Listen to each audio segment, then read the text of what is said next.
ये पोएम का नाम है rain on the roof. Roof होती है हमारी, छत होती है। जब बारिश होती है तो उस पर जब आवाजें आती हैं, तो आप नीचे जब कमरे में होते हो तुम्हें सुनाई देती है ना, उसके ऊपर कोई पोएम लिख डाली। हाँ लिख डाली। क्या है वो पोएम? बड़ी प्यारी सी पोएम है, बड़ी अच्छी पोएम है। तुम बस इसे महसूस करो, सोचो कि तुम अपने अभी कमरे में हो, अपने रूम में बैठे हुए हो।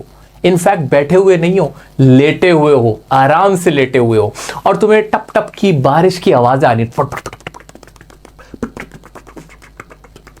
कैसा महसूस कर रहे हो? कुछ याद आ रहा है? हाँ, कुछ यादें दिमाग में आ रही हैं, कुछ सोच तुम्हारे मन में आ रही है ना? वही सोच जो राइटर है, जो पोइट है, उसने अपनी यहां इस पोएम में लिखी है। क्या है इसके अंदर?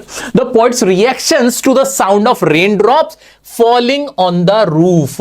अब रूफ को कैसे याद रखना है? ये लाइन तो तुम्हें समझ में आ गई होगी कि इस पोएम में पोइट ने अपना रिएक्शन दिया कि उसे कैसा लगता है जब बारिश आती है और उसकी छत पर बूंदें टपकती हैं और उसके कानों में वो साउंड आता है, तो वो कैसा महसूस करता है। तो यहां पे एक वर्ड यूज होता है इस पोएम के अंदर, शिंगल। शिंगल का मतलब होता है टाइल्स। वो जो छत पर टाइल्स लगती है ना बड़ी बड़ी, उनको बोलते हैं शिंगल, उन टाइल्स को बोलते हैं। Raindrops at night are like tears shed by night, या जो आसमान है, जो अंधेरी रात है, उसके आंसुओं की तरह लगती है बारिश। किसको? पोइट को। कि जो डार्क नाइट है उसके आंसू हैं ये बारिश, ठीक है? जो क्लाउड है वो आंसू है, ठीक है?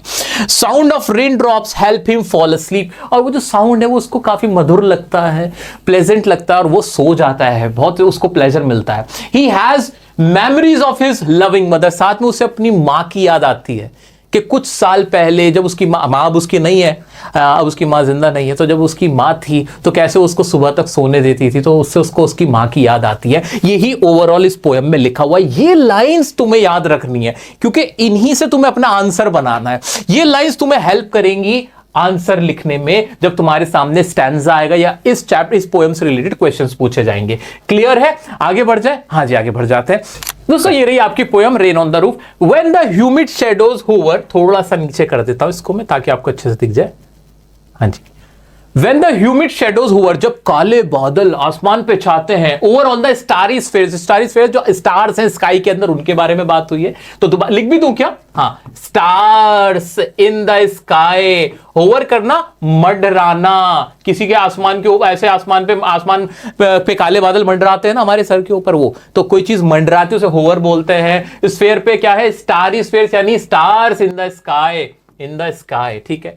And the melancholy darkness, melancholy का मतलब जो उदासी वाली जो डार्कनेस है, जो अंधेरा है, जेंटली वीप्स इन रेनी टीयर्स, इस अंधेरी रात को क्या कहा गया कि अंधेरी रात के आंसू हैं ये जो बारिश है, इस अंधेरी रात के आंसू हैं ये जो बारिश है। व्हाट अ ब्लिस, ब्लिस का मतलब प्लेजेंट है, मजेदार है, खुशी की बात है, वर्ड मजा आता है। What a bliss to press the pillow of a cottage chamber bed, क्या आप कितना मजा आता है कि पिलो लेके मैं आराम से सो जाऊं, आराम करूं ऐसे ही रात में। Of a cottage chamber bed and lie listening to the patter, patter का मतलब वो जो साउंड आ रही है, वो of the soft rain overhead, और मैं इसको अपना सो जाऊं, अपना तकिया लेके, बारिश हो रही है, अरे कुछ काम वाम कर लेते यार, खाली बैठे हो, सो रहे हो बस बारिश में। चलो आगे बढ़ते हैं। क्या कह रहा पोइट हमारा? यहां तक क्लियर है ना?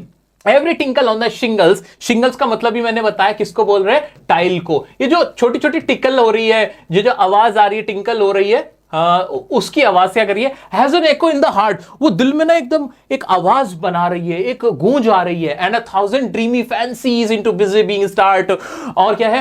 And 1000 recollections weave their air threads into woof, और क्या हो रहा है? उससे जो उसकी पुरानी मेमोरीज है वो उनमें डूबा जा रहा है, उसकी जो इमेजिनेशन है पोइट उसमें चला जा रहा है। As I listen to the patter of the rain upon the roof, जैसे ही मैं पैटर, जो पटपट की आवाजें सुन रहा हूं मैं, जो छत के ऊपर से मुझे आ रही है, उससे मुझे जो मेमोरीज है मैं उनको बुन रहा हूं, अपनी दुनिया बुन रहा हूं, इमेजिनेशन में जा रहा हूं, ठीक है? यही कहना चाह रहे हैं। आगे बढ़ते हैं, लास्ट हमारा paragraph. Now in memory comes my mother, और उसी में ना उसको अपनी मां की याद आती है। अब उसकी मदर इस दुनिया में नहीं है।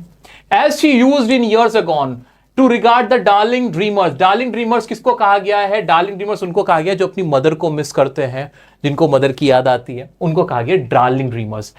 She left them till the down, और वो क्या करती थी? उसकी मदर उसको सुबह तक सोने देती थी। As I list to this, उन्हें देखती थी सुबह तक अपने बच्चे को सोते हुए।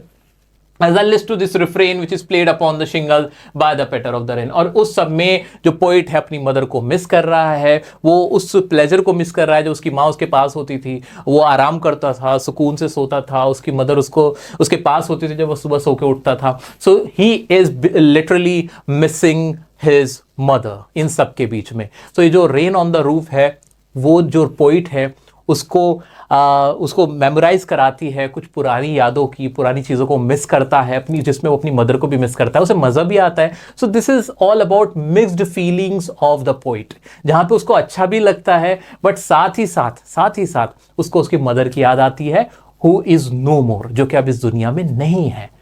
ये तो पूरी पोएम थी। मुझे उम्मीद है पोएम तो क्लियर हो गई होगी। नहीं